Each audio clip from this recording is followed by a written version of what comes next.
Welcome to the Old Time Radio Superman Show from Boise, Idaho. This is your host, Adam Graham. Got a comment? Email me, adam@adamsweb.us. Cast your vote for the show on Podcast Alley. And a reminder to check out laserandsword.com, laserandsword.com, where we are posting Ask a Superhero to help promote our upcoming book, Tales of the Dim Night. Well, we're going to wrap up in Part 6 and Part 7 our exciting adventures of the Silver Arrow. Before we do that, I want to get to listener email. David writes in, cayuse. What on earth is a cayuse? Tumbleweed Jones uses the term freely, which of course sounds quaint and outdated to an eastern city slicker like me. Checking the old internets, I find cayuse to be the name of an Indian tribe in Oregon. I have no idea what they may have done to Tumbleweed or his family that would make their name a generic insult. Like in past episodes, perhaps the creators just picked an exotic-sounding name to use without checking too much about history. On the other hand, Tumbleweed also makes mention of a bobtail cayuse, which apparently references a horse breed of the same name. So it's rather difficult to judge the context of what he's saying. Is someone a Native American or just a stupid old horse? Or horse's rear, or whatever the case may be. In any case, let's see how Superman prevails. Yes, let's, and we're going to listen to the show.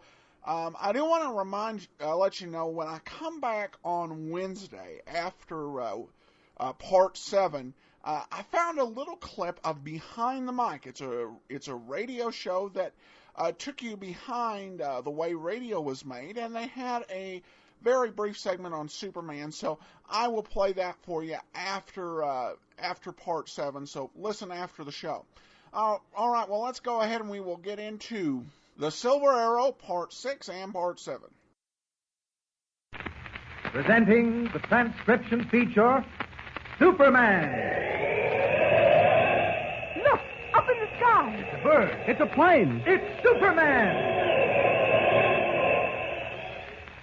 Yes, it's Superman, strange visitor from the planet Krypton, who came to Earth with powers and abilities far beyond those of mortal men. Superman, who can leap tall buildings at a single bound, race a speeding bullet to its target, bend steel in his bare hands, and who, disguised as Clark Kent, mild-mannered reporter for a great metropolitan newspaper, fights a never-ending battle for truth and justice. But before we join Superman, listen. And now to our story. The mystery of the Silver Arrows is fast drawing to a close. When Clark Kent and Tumbleweed Jones captured the old prospector, Hopeful Jake, they learned why he had been trying to scare them away from the ghost town of Dead Man's Gulch. Eerie shadows danced on the dust-laden walls of the ghost town shack as Hopeful began his rambling story. Suddenly, a silver arrow whizzed out of the darkness and struck him in the back.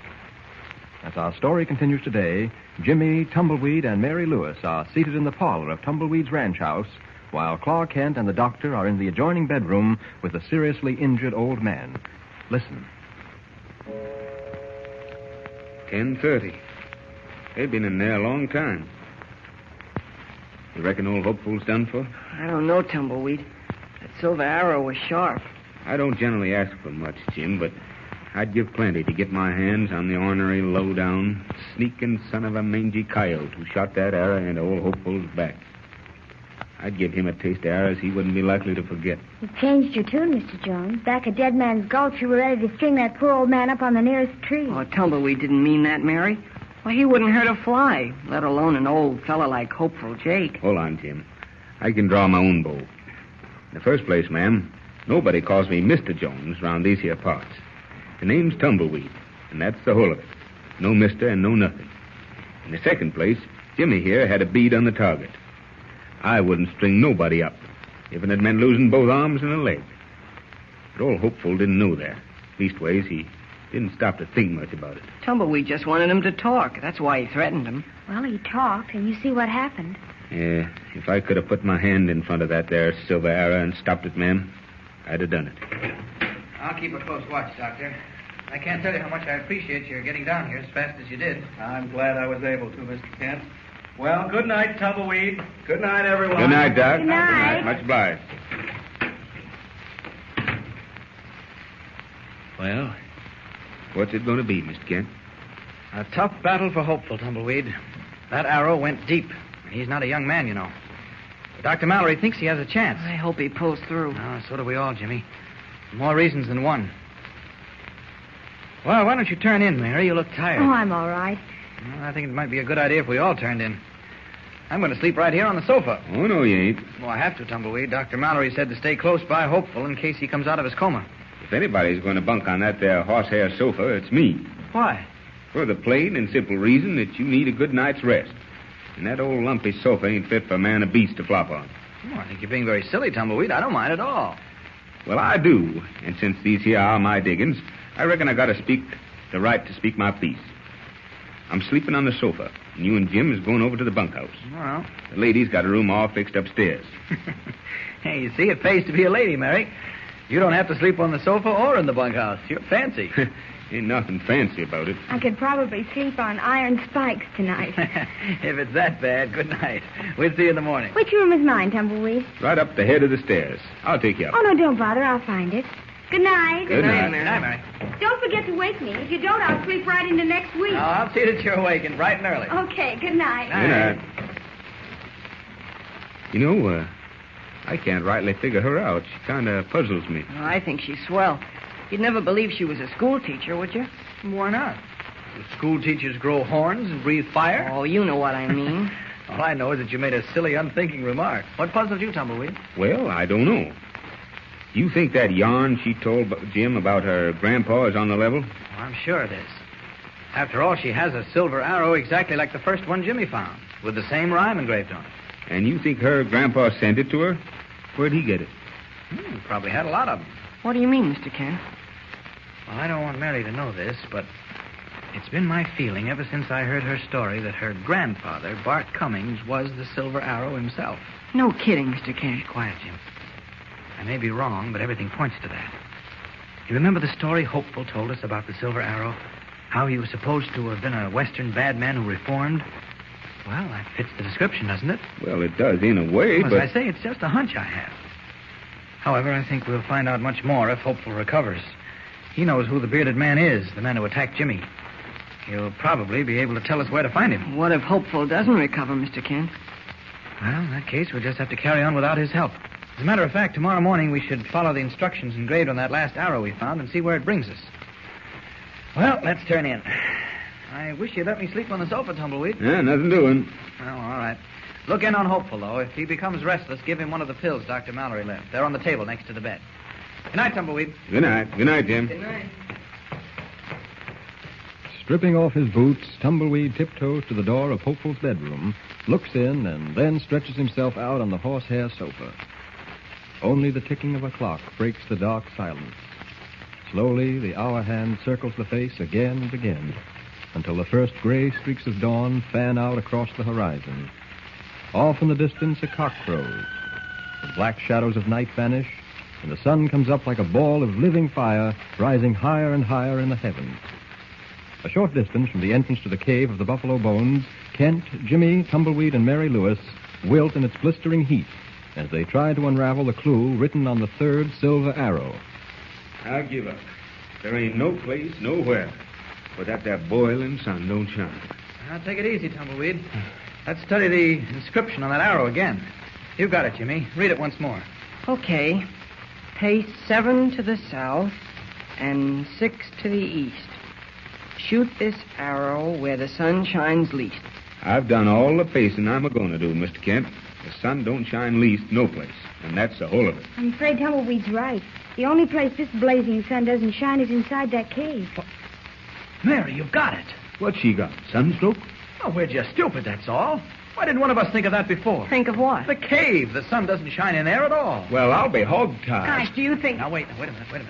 Where's that spot we marked after we paced off the 7 and 6? Right here. Yeah. Well, I've been standing on it for an hour looking for some place to shoot this Conson silver arrow. Well, you'll get a chance now. Can you see the entrance to the cave from where you're standing? Huh? No. I reckon that kind of messes up the idea. No, it doesn't. Can't you see any of the entrance? Well, just a slit kind of over to the left there. Well, shoot the arrow through that slit. Shucks, it ain't no wider than a man's finger. Shoot the arrow through. Well, no hombre can get hung for trying. Stand back. You did it, Tumbleweed, right through. Now, let's see what happened. Come on.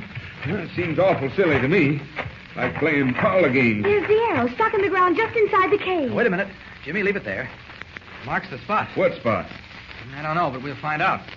We've got to dig. For buried treasure? Is that it? Is that what you mean? Ah, look at what you done, Mr. Kent. You got Jim all head up about buried treasure. This ain't pirate country. That old prospector Hopeful said there was silver buried somewhere. Pounds and pounds of it. Oh, Hopeful was just babbling, ma'am. Like his panning for gold. Ain't nary a speck of gold in these parts, but Hopeful keeps right on panning and hoping. Well, we've got this far, Tumbleweed, so we might just as well go a little further.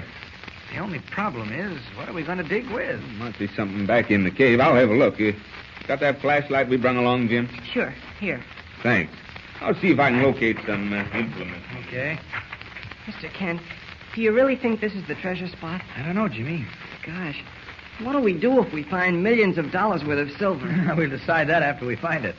Tumbleweed, Yeah. anything doing? No, yeah. Hey! Tumbleweed, what happened? Tumbleweed! Something's wrong. You two stay here. I'll be right back. Tumbleweed! Where are you? Tumbleweed! Down here, Mr. Kent. You watch that hole. I will clean through it. What hole? Oh, I see it. Here, reach your hand up. Say, some hombre's been living down here. He's got a cook stove and grub and... Well, I'll be a ring-tailed coyote. What's the matter? There's a mess of them silver arrows down here. What? About 50. Here, give me a hand. I'm coming up. Run out of bed. Okay, I got you. Up. Hey, look at them arrows. Well, you can't look on account of it's dark, but come on out in front. Okay. What happened, Tumbleweed? You're all covered with dirt. Oh, that ain't nothing. Look at what I found. Silver arrows. Lots of them. Did you say someone was living under this cave, Tumbleweed? Yep, cook stove, grub, and everything. And I reckon it's that bearded hombre what shot a silver arrow into old Hopeful. I wouldn't be a bit surprised. Didn't see any shovels or pickaxes down there, did you? No, nary one. Oh, Mr. Kent, Yeah? I know where there's a pickaxe. An old rusty one, but it might do. Where, Jim? Oh, I saw it in the front room of the old hotel yesterday. Mary and I can go up and get it. All right, go ahead. Come on, Mary. If you see our bearded friend, yell. Oh, don't worry, I will, and loud. Gosh, Mary, wouldn't it be great if we found that silver? Lots of it? Yes, it would. What would you do with it, Jimmy? I don't know. Give it to a hospital or to someplace for poor kids. I don't know. You're sweet, Jimmy. Oh, heck, that's what anybody would do. I wonder. Is that building up ahead of the hotel? Uh-huh. I think the pickaxe was in the front room in a corner. I'm sure I saw it. Oh, watch those steps.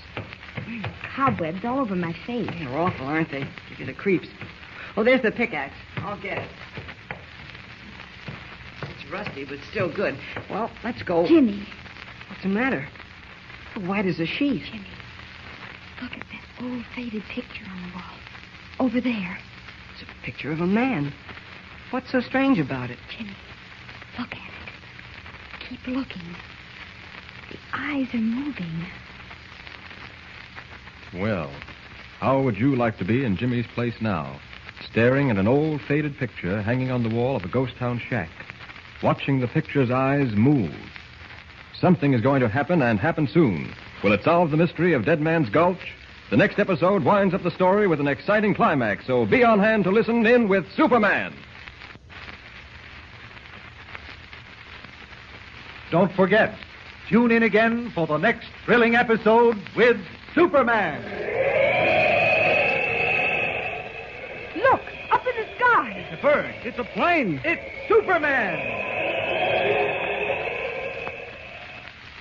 Superman is a copyrighted feature appearing in Action Comics magazine.